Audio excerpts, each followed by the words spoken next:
This is the story of Hot Shot, my very first compound archery buck kill. And it involves opening day, a thunderstorm, and a game warden.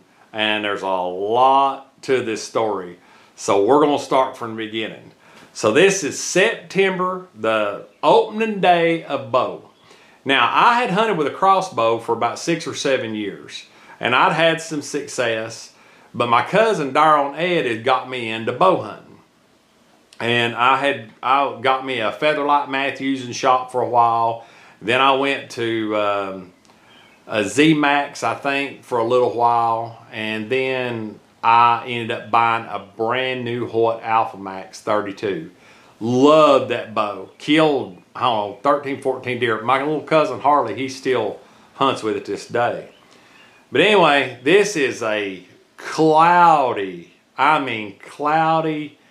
September, more hot, muggy, and I'm hunting a stand that where I'm sitting now, I'm facing a big thicket. But if I looked over my shoulder to my right, there's a field goes back, and my cousin Darryl was hunting up in the woods behind me, aka Cuz.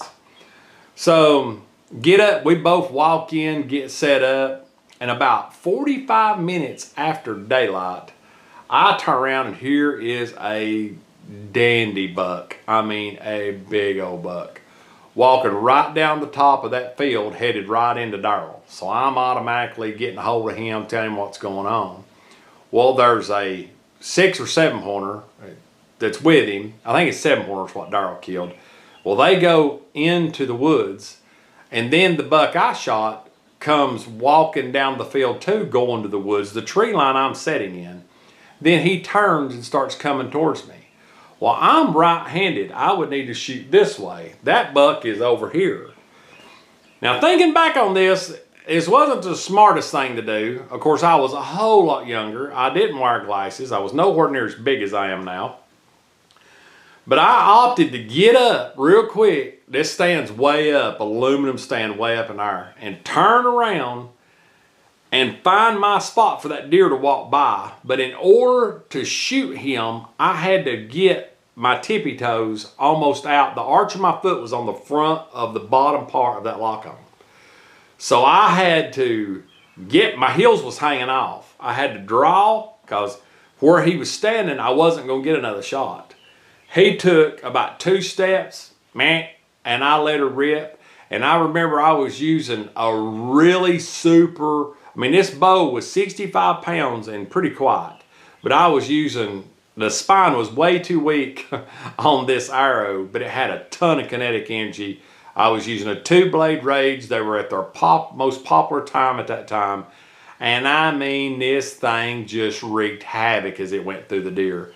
I was able to rock forward and grab the tree and watch the deer run by me and literally pile up. It didn't go 10 yards. I am tore up. I text Darryl, Cuz, and the 2 deer that I'd seen, he never seen them, but he had 7 bucks. Well, this buck was in that bunch. The big buck didn't show up, so I think what they did, they come in, went between me and him, and then some more bucks picked up with him, some young bucks. And they come walking right at the top of the ridge where Darryl was, and Darryl shot a buck. So here we've got 2 bucks down. Darryl tags his. I get down. Cuz comes to me. He's taking pictures. He took a couple pictures of it. And I am in the process of, we are just high-fiving, ecstatic. Darryl's got a good deer. I've got my deer. It's my first buck bow kill. I'm ecstatic. So he takes a few good pictures of me, and then I go to get my stuff off my rope, and lightning strikes I had already started marking my tag, but lightning strikes just right out from us in the field. And I had a zip tie. So back then, you had a paper license that you would poke the holes in, and you'd take a zip tie or tape, and you would put it around that. You'd take the tag off, put it around the antler, zip tie it, and then you would keep your license in your pocket and have that tag on that deer. Well, I had the tag poked, wrote on, filled out, and was going to get a zip tie to put around its horn or its antler, and lightning hits, thunder hits, it starts pouring down rain. So Daryl's like, let's load him, let's load him. I shoved my tag in my left pocket. We get the deer, throw it up on the front of my Honda 300, strap it down, and he's already got his loaded. I believe we loaded his first and then walked down to my deer. So it's pouring. I mean, you can't see hardly anything in front of you. We tire out of that field. Daryl's in the lead. I'm second. We're going up the road. There's an old road you drive up. It's a main road, Poplar Ridge, and you turn on to Poplar Springs and go up. And as I turn to go up the hill, I pass a Suburban. Yep, you guessed it. Here's where the game warden comes into the equation. It hits me automatically. I don't have a tag on this deer. So I fly up the hill. It's the first road to the right. It's pouring down rain. I come in there, ramps are down on the trailer.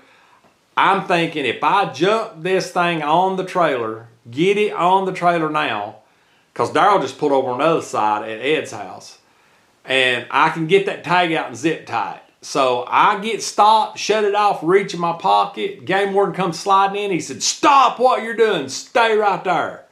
Don't touch nothing. Come off the back of that truck. So I come off the back of the trailer. The trailer was hooked to the truck. And he was like, you got a tag on that deer? And I said, and he had a rain jacket and everything on. I was getting soaked. I said, no, sir, I don't, but it's right here. He said, you got to put the tag on the deer. He's really aggravated. He goes back to the truck, gets my license. He opens the back of that Suburban, pulling his book out, and he's starting to get everything situated. He gets everything the way he wants it. He goes back and looks at the deer, makes sure it don't have a tag. He goes and gets a license plate of my truck.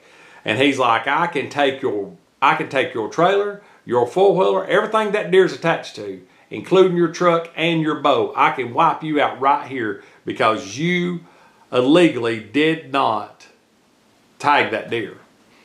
And I am just trying my best to beg this guy. I wasn't begging, but I was being as nice as I could. I said, yes, sir, it was the thunderstorm and blah, blah, blah.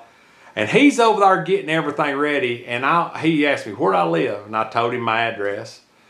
And anyway, I'm sitting there, and I said, fine. He was really, really chewing me out. And I said, all right, fine, do whatever you got to do. I threw the tag down in the back of his SUV, or his Suburban or whatever, threw it in the back of it, and he looked at it, and he goes, that tag's filled out. I said, yeah, and there's the zip tie for it. I said, buddy, if you'll listen to me for a minute, I said, it become a problem when lightning struck. We got out of there. He said, yeah, but you should have left the deer. I said, yeah, on the coyotes, and it would have spoiled, and then I could have got wanted waste. I said, all I was trying to do was get away from the lightning. And I said, I had everything filled out and ready to go. And I said, and he goes, well, you just live out the road. I said, yeah, and here is the kicker. If I didn't want you to see me, I wouldn't have got on the road. I could have rode all the way down, come across the blacktop one time, and rode all the way through the woods and back across the blacktop and in my driveway. If I was trying to do something illegal, I would have took the time to ruin a tag that I don't have another tag for. I've done hole punched it and everything.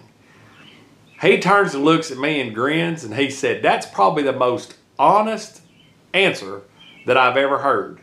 And I said, I'm just being honest. I could have got all the way to my house and you never seen me. I would have never filled a tag out. You'd never know that I killed that deer, and I could have went on. I said, it happens every day, but I don't do it. I buy my Sportsman every year. I've done it by the book. And so he goes, all right, give me your driver's license. So he's got all my information. My dad pulls up on his four-wheeler. He don't have a clue what's going on. He just knows I killed a deer. He was in a shooting house, so he wasn't getting wet. The rain was starting to subside. And the guy turns around and looks at me, and he grins real big, and he said, I tell you what, I run your record. You ain't got nothing on it. I really believe what you said. He said, but you're getting the biggest break that I probably give anybody. He said, I'm going to let you go with a warning. He said, but if you do one thing in 12 months that violates a wildlife violation, he said, I will pull your license for a year. So he wrote me a warning. He checked the deer out right there with his paper copy. I still have the paper copy in my journal. And I was able to keep my deer, keep my four-wheeler, keep my truck, keep my trailer, and keep my bow. I was super thankful for that.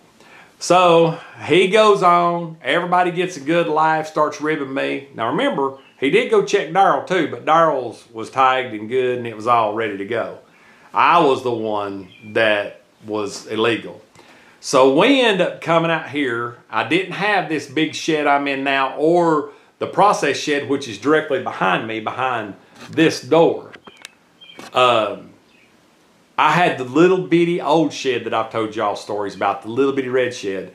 And we come out here and strung that deer up, waited till it got, the rain completely quit, and got out and took some awesome pictures of it.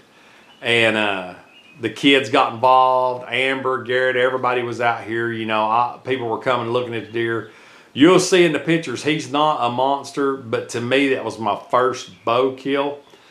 And I'll never forget him because I almost lost everything that I had worked, and I didn't have a lot of money. I had lost almost everything that I had worked so hard. I wouldn't have had a truck, a four-wheeler, or my bow. He would have took every bit of it. But I'd probably got back in court. But either way, I've got the rack. I'll show you right here.